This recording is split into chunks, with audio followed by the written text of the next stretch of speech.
ভার্সিটির প্রফেসরদের সাথে সম্পর্ক ভালো রাখলে নাকি সুবিধা পাওয়া যায়। আমি এতই ভালো সম্পর্ক রাখতে গিয়েছিলাম যে সোজা ব্যাটার বউ হয়ে বসে আছি। কি হলো, কি বিড়বিড় করছো?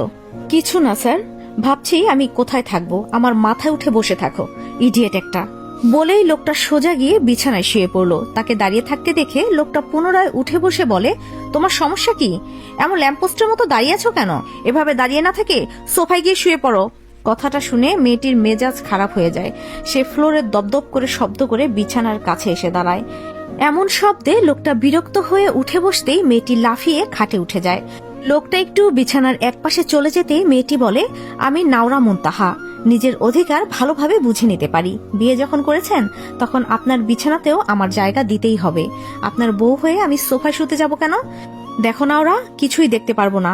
এখন আমার ঘুম পাচ্ছে, আমি ঘুমাবো, এই বিছানাতেই ঘুমাবো। কাছে আসার চেষ্টা করলে আপনার খবর আছে বলে দিচ্ছি।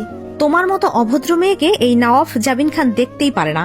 সেখানে কাছে যাওয়া তো দূরের কথা, আসতেও বলিনি। খুব ক্লান্ত আমি, ঘুমাতে দেন আমায়। বলেই নাওরা সোজা বিছানার এক পাশে শুয়ে পড়ে। নাওরা মুনতাহা খুবই দুষ্টু একটা মেয়ে, বয়স 20 বছর। বাবা মা নেই, মামা মামির সাথে থাকে। একটা অনাকাঙ্ক্ষিত ঘটনার মাধ্যমে নাওরাফের সাথে তার বিয়ে হয়ে গেছে। তারা দুজনের কেউই এই বিয়েতে রাজি ছিল না, এক প্রকার বাধ্য হয়ে করতে হয়েছে। বেশ একটা ভাব দেখিয়ে শুয়ে পড়লো।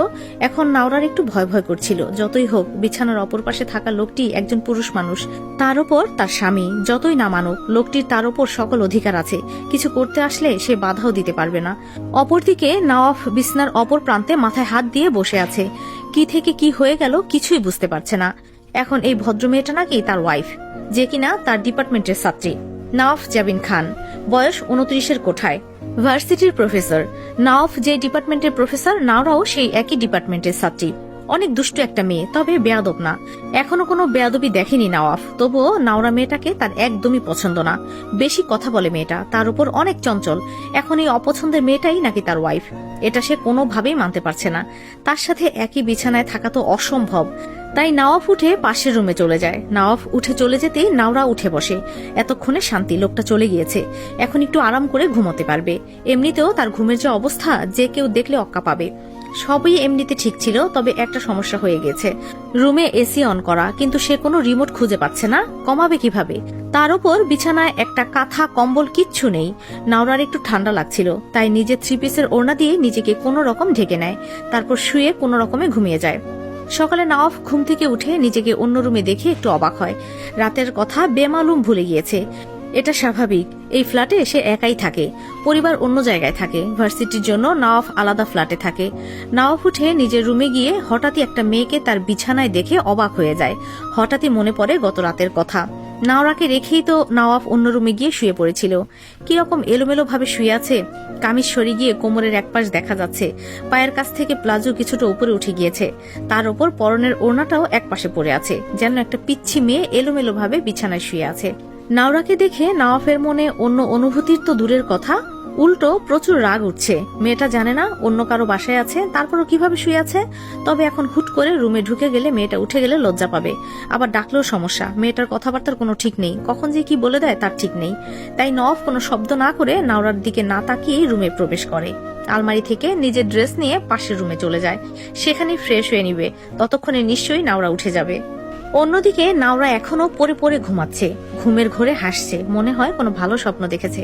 হঠাৎ তার হাসি মিলিয়ে যায়, মুখে যেন আধার নেমে এসেছে। তারপরই হঠাৎ একটা চিৎকার দিয়ে নাওরা উঠে পড়ে।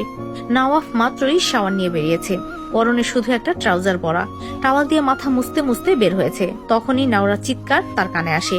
নওয়াফ কোনো রকমে টি শার্টটা পরে রুমে চলে যায়। নাওরা বিছানায় বসে কেমন যেন হাঁপাচ্ছে।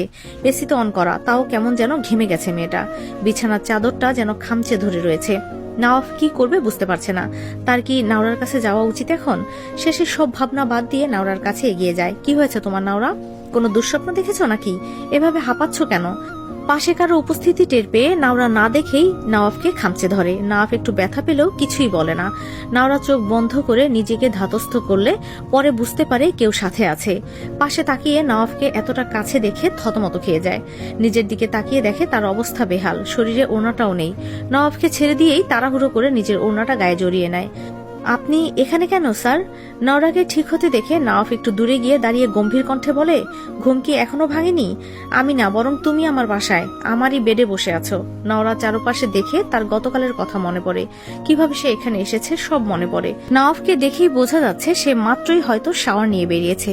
এলোমেলো ভেজা চুলে নওয়াফকে অনেক স্নিগ্ধ লাগছে। ভেজা মাথা থেকে তখনও টুপটুপ করে পানি পড়ছে। বিছানার একদিকে যেখানে নওয়াফ বসেছিল সেখানেও কিছু অংশে পানি দিয়ে ভিজে গেছে। সেটা দেখেই নওরা বলে, কি করলেন আপনি? মাথায় করে কি পুরো ট্যাঙ্কির পানি নিয়ে চলে এসেছেন নাকি? জায়গাটা পুরো ভিজিয়ে দিয়েছেন।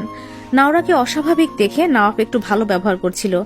এখন তো দেখছে তার ভালো ব্যবহার করা উচিত হয়নি। মেয়েটা আগের রূপে ফিরে এসেছে, তাই সেও গম্ভীরভাবে উত্তর দেয়, লিসেন, এটা আমার রুম। তোমাকে কোনো কৈফিয়ত আমি দিতে বাধ্য নই, আর আমি আপনার ওয়াইফ। আমি আগেই বলেছি, আমার অধিকারের ব্যাপারে আমি কোনো ছাড় দিব না। কিসের অধিকারের কথা বলছো? তোমাকে বউ হিসেবে মেনেছেটাকে? সে তো আমিও আপনাকে স্বামী হিসেবে মানিনি, তাই বলে তো সব মিথ্যে হয়ে যাবে না। তোমাকে আমি শীঘ্রই ডিভোর্স দিব। ততদিন আপনাকে জ্বালিয়ে আপনার হাড় মাংস আমি একাকার করে দেব, নইলে আমার নামও নাওরা না। বলেই নওয়াফকে এক প্রকার পাশ কাটিয়ে নাওরা ওয়াশরুমে চলে যায়। নওয়াফ যেন হতভম্ব হয়ে দাঁড়িয়ে আছে।